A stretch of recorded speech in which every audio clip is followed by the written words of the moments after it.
It will include some still Steph, can you hear me? shots. It will pause at points.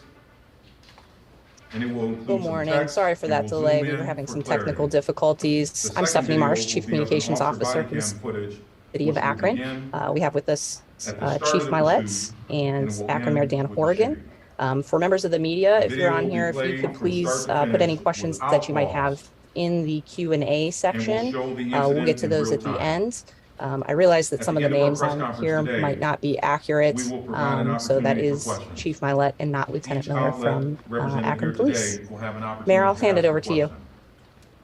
There will also be a press kit available. Thank you and good morning. I want to talk with start with a couple of talking points first that we will announce, and then take some questions at the end. First, the curfew in downtown Akron will be moved to 11 p.m. tonight, and it will be in place from 11 p.m. to 5 a.m. And we appreciate all those who have been able to peacefully demonstrate and have no serious safety concerns that would justify having an earlier curfew at this time. And disciplinary records. In moving the curfew back several hours, we're also helping to help out our downtown businesses and also who have struggled a little bit closing on the early times with our downtown residents as well. Tonight, Akron City Council will be submitting a resolution to declare Wednesday, July 13th as a citywide day of mourning as the Walker family holds a memorial service for Jayland Walker. And, on a note of that, we will not be holding this press briefing on Wednesday in order to respect the family, and we in no way want to distract from the importance of that day for the community and for the family. And over the weekend, Chief Milet, Marco Somerville, and I were meeting with a number of community members, including some faith leaders, and I want to publicly thank Roofers them, are furious. not only for their support, and not necessarily for me, but for the city, their guidance and also their very strong feedback. To me, I think the only way this community can heal is together, is by moving forward, by having some of those really necessary hard conversations that necessitate hard change. Thank you, Chief. Thank you, Mayor. And everybody, I'm going to apologize up front because I am having some technical difficulties. So I first want to echo Mayor Horrigan's comments, thanking all of the pastors in the community for their response to our requests. As an update on demonstrations, I know there have been a lot of concerns about the community about a moving caravan of cars. And what I want to say is that so long as the participants are nonviolent, we are going to give them space. They have committed to us that they're not going to engage in violence. And everybody does have a constitutional right to protest and demonstrate. And folks, again, I'm sorry, I'm having some really serious technical difficulties because I'm getting a lot of voices coming onto this thing. So if I'm distracted, that's why. I do want to touch on some misinformation that's gone out into the public about our officers. There's misinformation that the officers who were involved in the shooting are currently on duty. That's not true. They've all been placed on administrative leave. Additionally, there's misinformation going out into the public about officers who have been accused of being involved in the shooting or in other events. When we put out misinformation, that actually tends to increase the level of tension. And I'm asking the public to please be mindful of that. Misinformation doesn't help the situation at all. BCI is doing their investigation, and we will do an internal investigation. At the conclusion of that, all information will be shared. So with that, I'm going to turn this back over to Stephanie. And in the meantime, I'm going to try to correct these technical issues. So. Thanks, Chief. So we'll go ahead and start with some questions then from media. This first one is going to be from David Nethers. He says, Jayland Walker's family will hold a press conference this afternoon addressing aggressive and violent tactics being used by police against demonstrators and an end to the city's effort to blame Jayland for the horrific and unjustified shooting that took his life. And third, calling for all curfews to be lifted. Mayor, could we start with you? If you could address these statements that we're expecting from the Walker family this afternoon. Yeah, thanks, Dave. Let me go to number 2 first. And in none of these is there any intent to shift blame or to do anything like that. So if that is coming across from a perspective to be able to do this, I sincerely apologize on behalf of the city to any if they're feeling we're trying to blame them. That's not the case at all. I know there are a number of questions within there. I think I addressed the curfew part. And we talked about the peaceful demonstration, which most have been, but I can tell you that there has been property damage. There has been a roving caravan that does cause public safety concerns. There has been threats against myself, my family, and my home. Those are not going to be tolerated. I have no problem with a peaceful demonstration and to be able to talk about those things.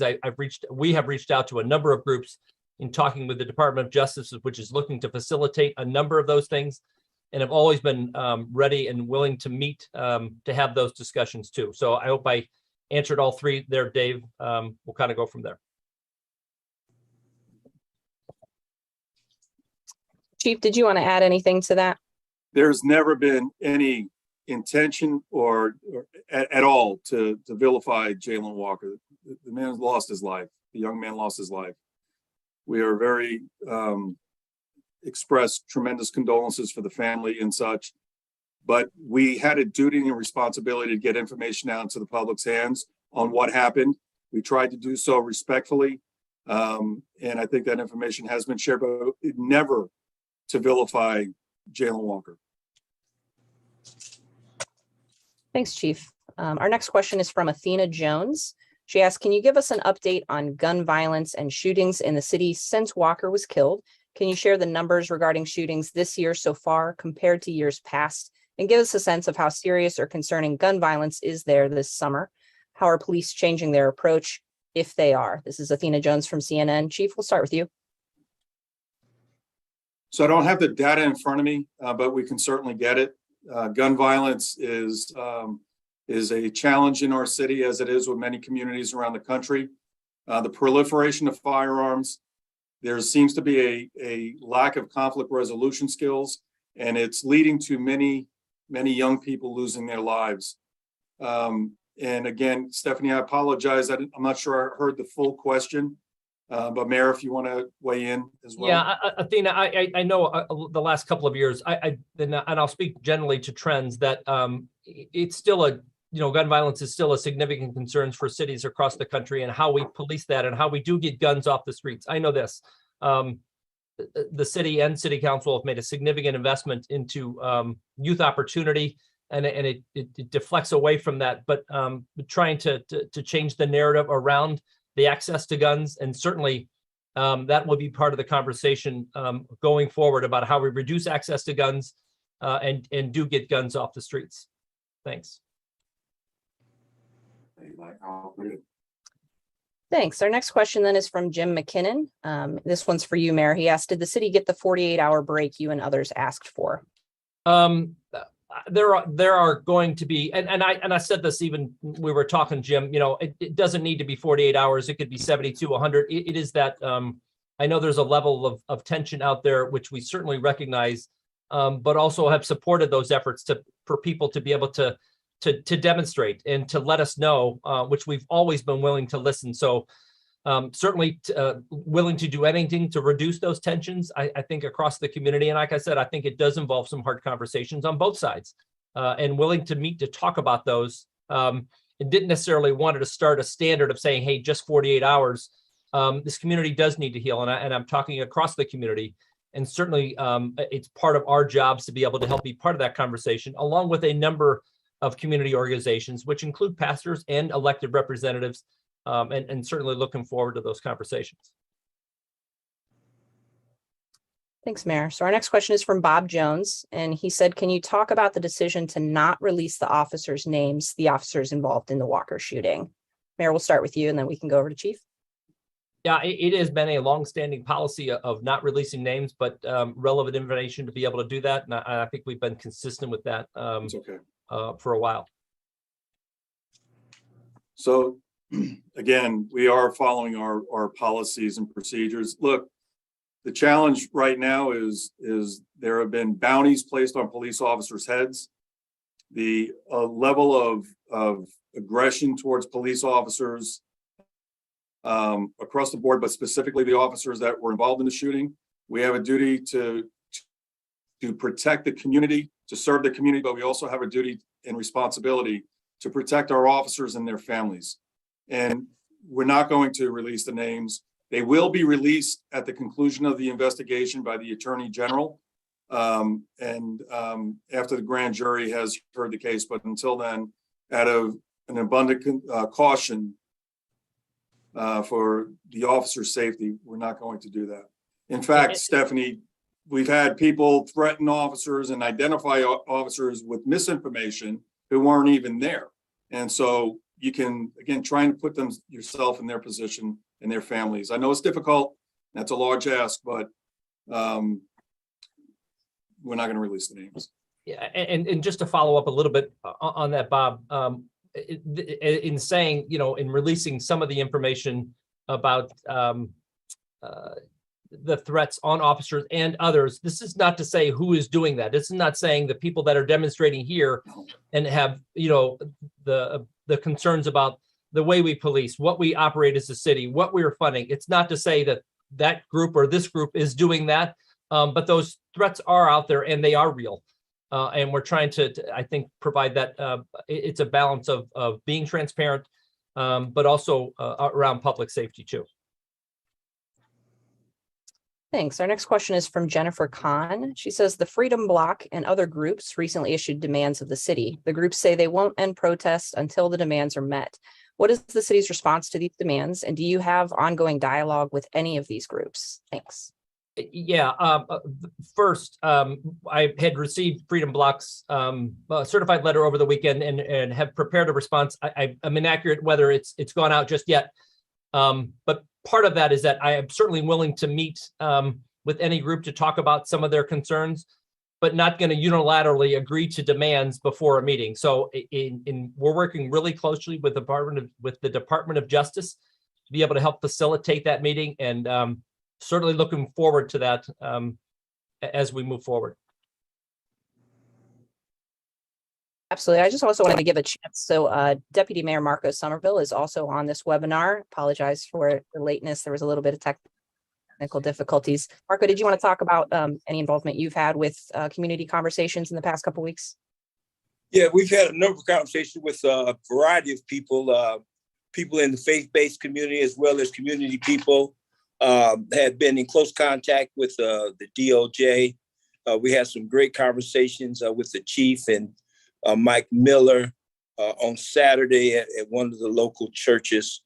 And I feel that we have made ourselves available and we're asking all those tough questions that we have to answer. Thanks, Marco. Our next question is from Sam Allard from Cleveland Scene. Sam asks, how many arrests have been made after the initial night of demonstrations and the first 49 arrests? Chief, I'll let you handle that one if you have the numbers. So I don't have the exact number, but I believe it was 7 the following night, or in the days or after the Sunday event. Over the last several days, I don't think we've made any arrests. And we can certainly follow back up with the most accurate information just so you have it to be able to publish. Yes. Absolutely. This is another one from Jim McKinnon, and he asked, what changes have been made to police policies or practices following the Walker shooting and protests? I think, and I know there's some concern about being able to address what currently will be changed. I know there's a number of conversations, as I said in the initial press conference from a Sunday ago, about all of the questions that I know that I have. But to me, and I'll let Chief weigh in too, those could be impactful to an ongoing independent investigation about what they may be. And so it's not that we're not having those conversations, and it's not like we're not asking other groups to help us weigh in on some of those on those policies and procedures, but to comment further, I think would jeopardize or at least put into question whether that investigation as we go forward with it too. But I'll let Chief kind of weigh in on that part too. I think you answered the question really well, Mayor. We're always looking at our policies. We are looking to best practices as established by the International Associations of Chiefs of Police, the Police Executive Research Forum, the National Organization of Black Law Enforcement Executives. We are constantly looking at our policies, and we'll continue to do that. We're going to examine what happened here, and if there's adjustments that need to be made, we'll make them. But right now, we are, focused on getting these investigations conducted and completed. Thanks. We'll do two more questions. The first one's going to be from Athena Jones from CNN. She says, can you tell us more about the DOJ's involvement in this case at this point? Thank you, Athena. They approached us early on, their community resources division, about helping bridge some of the divide in the communication between groups that have questions about city government, policing procedures, all of that, as we've seen. And so they've been, I think, a very valued and trusted source on the ground to be able to help facilitate some of those conversations. There was a team here, and then they rotated out with another team, and they plan on being here for a while. We certainly appreciate all of the help they've been able to provide.